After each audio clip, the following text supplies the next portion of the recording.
Roskistyykkausta ei voi enää mieltää hippien tai maailmanparantajien harrastamaksi toiminnaksi, kun sitä nykyään harrastavat kaikenlaiset ihmiset. Torniossa on sattunut muutama roskistyykkaustapaus vuosien varrella. Millä tavalla roskistyykkaus ilmenee Torniossa? Kyllähän ne kaivaa niitä pulloja tietenkin, että jos sattuu semmoisia panttipulloja sinne, että mikä on niin Ruotsin pulloja, mikä ei käy Suomessa, niin ne hakevat niitä ja sitten viinapulloja ja viedään tuonne Alkkoon sitten. Ja sitten ekotynnyristä tietenkin leipää, kasviksia, hedelmiä.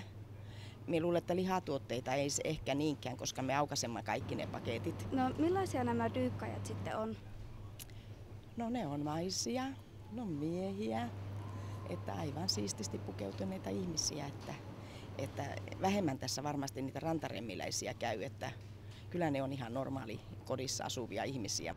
Kun Torniossa dyykkaajat tuntuvat olevan enemmän pullojen ja ekotynnyrin antimien perään, minkä vuoksi dyykkaajat penkovat roskiksia Oulussa? Entä minkä takia Oulussa dyykkaus tuntuu olevan tavanomaisempaa kuin Torniossa? No, mitä he sitten dyykkas? Aatteliko koskaan? Lähinnä eineksiä ja lihatuotteita. No, miksi vaan niitä eineksiä ja lihatuotteita? Miksei kun yleensä dyykätä just vihanneksia ja leipää, niin miksei sitten niitä? No, koska ne vihannekset, jotka nakataan roskiin, on yleensä oikeasti tosi huonokuntoisia ja ne nakataan meillä biojätteeseen. Ja biojätteeseen myös avataan kaikki leipäpakkaukset, joten niitä on aika hankala alkaa dyykkaamaan.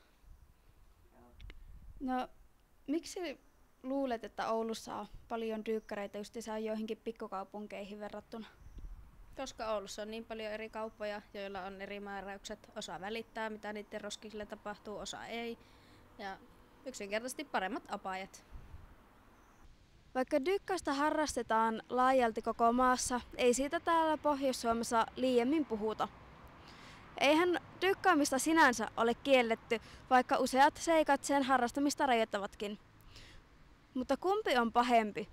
Roskiksista pelastaminen vai kaupasta varastaminen?